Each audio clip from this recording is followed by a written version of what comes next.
um erro primário na vida cristã que talvez você esteja cometendo e nem percebe por conta da sua natureza adâmica, mas um erro que pode fazer a diferença entre você deslanchar na sua vida cristã ou ficar empacado por muitos anos. Quer saber qual erro é esse? Fica comigo aí.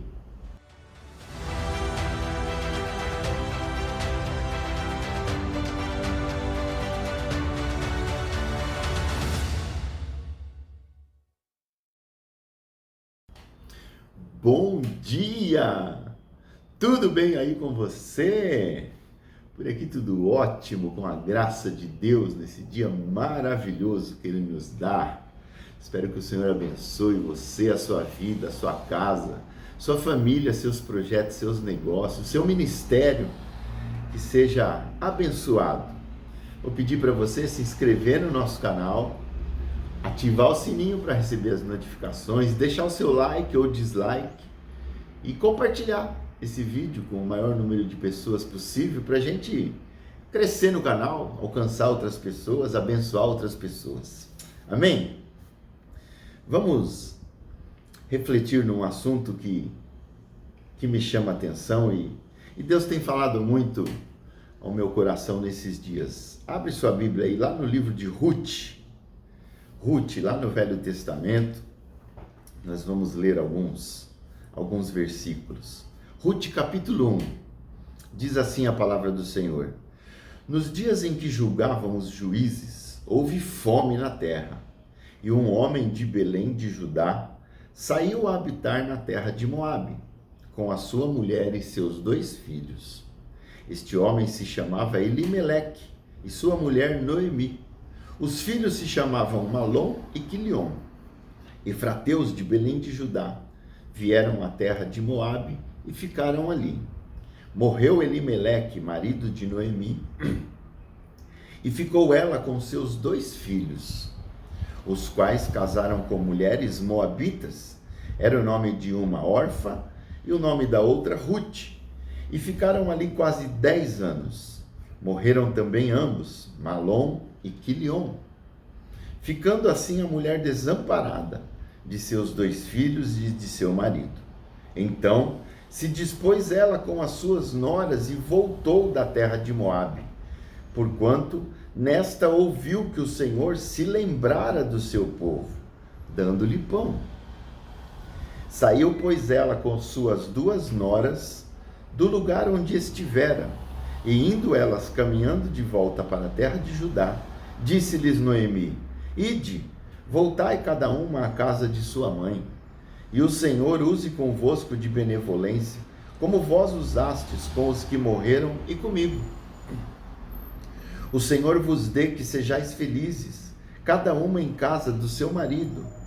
E beijou-as. Elas, porém, choraram em alta voz e disseram: Não, iremos contigo ao teu povo. Porém Noemi disse: Voltai, minhas filhas, por que iríeis comigo? Tenho eu ainda no ventre filhos para que vos sejam por maridos? Tornai, filhas minhas, ide-vos embora, porque sou velha demais para ter marido. Ainda quando eu dissesse: tenho esperança ainda que esta noite tivesse marido e houvesse filhos, esperá-los-ia até que viessem a ser grandes? Abster-vos-íeis de tomardes marido? Não, filhas minhas, porque por vossa causa a mim me amarga ter o Senhor descarregado contra mim a sua mão. Então, de novo choraram em voz alta. Orfa, com um beijo, se despediu de sua sogra. Porém, Ruth se apegou a ela. Disse Noemi: Eis que tua cunhada voltou ao seu povo e aos seus deuses. Também tu, volta após tua cunhada. Disse, porém, Ruth: Não me inste para que te deixe e me obrigue a não seguir-te, porque aonde quer que fores, irei eu, aonde quer que pousares, ali pousarei eu. O teu povo é o meu povo, o teu Deus é o meu Deus. Onde quer que morreres, verso 17, morrerei eu e aí serei sepultada. Faça-me o Senhor, o que bem lhe aprouver, se outra coisa que não seja a morte me separar de ti. Uau, que texto lindo da gente ver, né? A gente tem uma situação aqui da Noemi, que já tinha idade, ela perde o marido, perde os 2 filhos, deixando suas 2 noras viúvas, e na cultura daquela época, essas mulheres precisariam casar com os irmãos, era assim naquele tempo, e Noemi fala, olha, eu já tenho idade, eu não tenho como gerar filhos para vocês se casarem com eles, então vão embora, me deixem aqui. E uma coisa que me chama a atenção logo nesse texto é que no verso 6 temos uma chave aí, eu acho isso muito interessante da gente considerar, quando diz assim, então se dispôs ela com as suas noras e voltou para a terra de Moabe, porquanto nesta terra ouviu que o Senhor se lembrara do seu povo, dando-lhe pão. Aqui eu aprendo um princípio que o Senhor, ele sempre está por trás de toda e qualquer situação, por mais caótica que ela possa parecer, o Senhor sempre está arquitetando o plano dele para o bem de seus filhos. Porque quando a palavra diz lá em Jeremias 29:11, eu é que sei que pensamentos tenho a vosso respeito, diz o Senhor, pensamentos de paz e não de mal, para vos dar o fim que desejais. A gente precisa entender que quando a Bíblia também diz que todas as coisas cooperam para o bem daqueles que amam a Deus, são todas. Deus arruma um jeito de fazer essas mulheres voltarem para a terra de Moabe. Por quê? Porque lá ele tinha um plano concreto e já concluído para essas mulheres, que envolve até a genealogia de Jesus. E a gente abriu esse vídeo falando que muitas pessoas erram nisso, a maioria. Nisso o quê? Num princípio que a gente encontra na conduta de Ruth.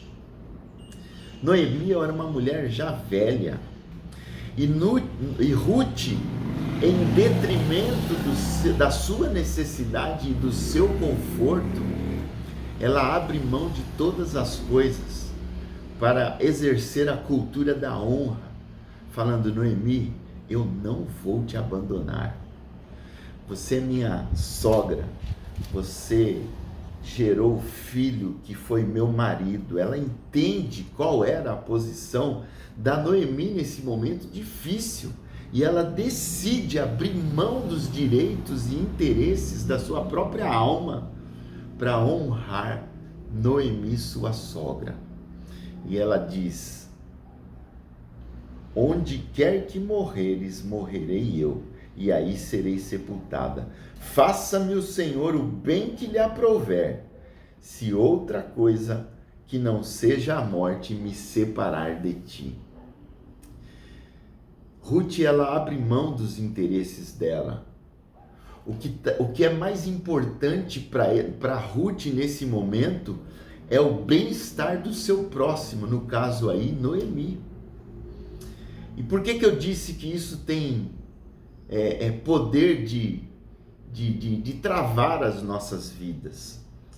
Porque muitas vezes a gente deixa que o egoísmo dite as nossas atitudes. E a gente encontra um versículo lá no livro de Filipenses com um princípio muito interessante que a gente precisa entender como algo vindo da parte do Senhor. Olha só o que diz Filipenses capítulo 2, versos 3 e 4. Diz assim a palavra do Senhor: nada façais por partidarismo ou vanglória, mas por humildade, e aqui está a chave de tudo, considerando cada um os outros superiores a si mesmo. Não tenha cada um em vista o que é propriamente seu, senão também cada qual o que é dos outros.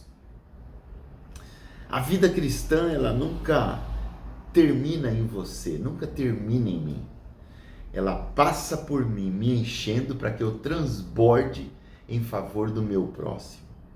Esse é a cultura do reino, a cultura da honra.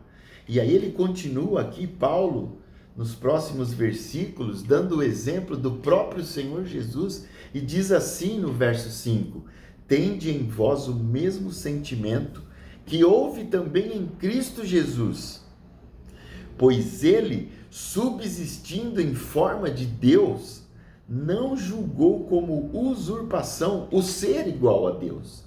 Ele não pôs esse fator na balança. O que ele fez? Verso 7: antes a si mesmo se esvaziou, assumindo a forma de servo, tornando-se em semelhança de homens e reconhecido em figura humana. A si mesmo se humilhou, tornando-se obediente até a morte, e morte de cruz. Pelo que também Deus o exaltou sobremaneira, e lhe deu o nome que está acima de todo nome, para que ao nome de Jesus se dobre todo o joelho nos céus, na terra e debaixo da terra, e toda língua confesse que Jesus Cristo é Senhor, para a glória de Deus Pai. Meus irmãos, nós vivemos dias tão difíceis, onde tem imperado o amor próprio, o egoísmo, a falta de amor ao próximo. E quando a gente entende qual é a cultura do reino, para eu ser feliz, eu não preciso ter, eu não preciso ganhar, eu preciso repartir, eu preciso dar. E a gente vive dias tão complicados, né? Me dá, a minha imagem, eu. É só olhar as redes sociais, as mentiras das redes sociais.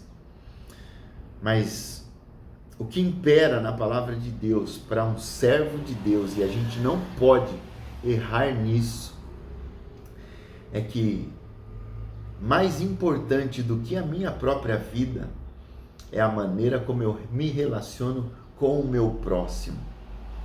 E Ruth só conseguiu ter essa atitude porque ela era uma mulher temente a Deus. Ela tinha valores onde o Senhor era a primazia da vida de Ruth. Por isso que ela conseguia transbordar ao seu redor, abençoando vidas, no caso a vida de Noemi. E se você ler todo o livro de Ruth, acho que são 4 capítulos, você vai ver que história linda, como Deus honra essa mulher, como Deus conduz essa mulher para onde viria um resgatador para se casar com ela e os dois fazerem partes da genealogia do próprio Senhor Jesus. Uma história linda. Então o nosso desafio é que sejamos, de fato, preocupados com o nosso próximo. A partir do momento que eu sou cheio de Deus, o que mais importa é o próximo. Que não seja eu a falar de mim, mas o próximo olhando em mim. Tem um princípio interessante que está lá em Provérbios 27:2. E isso é um bom termômetro para você ver onde que você está, onde que você se encontra. Diz assim a palavra de Deus, Provérbios 27:2.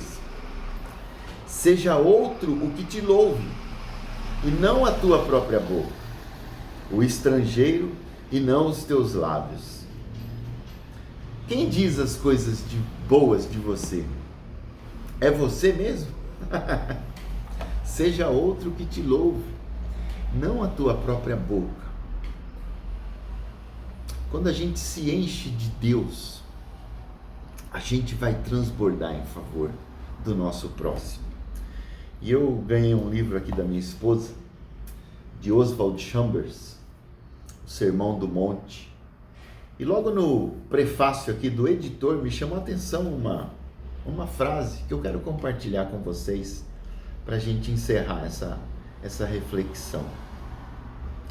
Considerando que Ruth não colocou na balança o seu desejo, o seu prazer, o seu bem-estar, os seus interesses. Ela priorizou a necessidade de Noemi como uma senhora já de idade que, se abandonada, morreria à míngua. Mas ela fala, não, eu não vou te deixar. Ela decide assumir um propósito de vida, podendo até ficar solteira pro resto da vida e não tendo descendência, mas Deus tinha um plano maior. Mas o plano maior só se desenrolou a partir da fidelidade de Ruth com sua sogra Noemi. Isso mostra que Ruth era uma mulher de princípios que temia a Deus. Olha o que diz aqui o prefácio do editor nesse livro do Chambers. Para Chambers, a vida cristã é comprovada quando o Espírito que habita em nós aplica os princípios de Cristo às circunstâncias específicas em que o cristão se encontra. Isso é doutrina em roupas de trabalho, verdade tornada realidade, redenção expressada.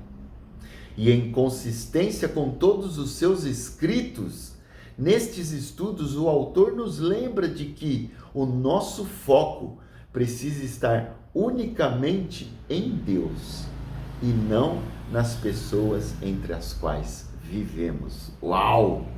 Isso é muito profundo.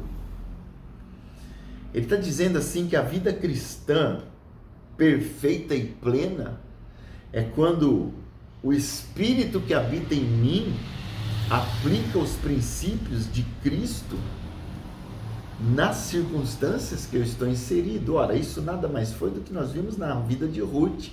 E ele vai além, e ele diz que o autor nos lembra de que o nosso foco precisa estar unicamente em Deus e não nas pessoas entre as quais vivemos. Muitas vezes a gente tira o foco de Deus para colocar em pessoas. Ué, mas você não falou que a gente tem que transbordar para abençoar as pessoas? Sim, mas o foco não pode estar nas pessoas em si. O meu foco precisa estar no Senhor, porque quando o meu foco for o Senhor, quando Ele for a única razão da minha vida, do meu viver, eu vou transbordar. E os mais abençoados serão as pessoas que estiverem ao meu redor, porque o meu foco é Deus, mas o foco dele é as pessoas. Então, pensa nisso, não erremos nisso. Reino de Deus não termina em mim, passa por mim, me enche e eu preciso transbordar para abençoar as pessoas. Mas eu só vou conseguir fazer isso de uma maneira eficaz e isenta quando o meu foco for o Senhor. Que Ele te abençoe.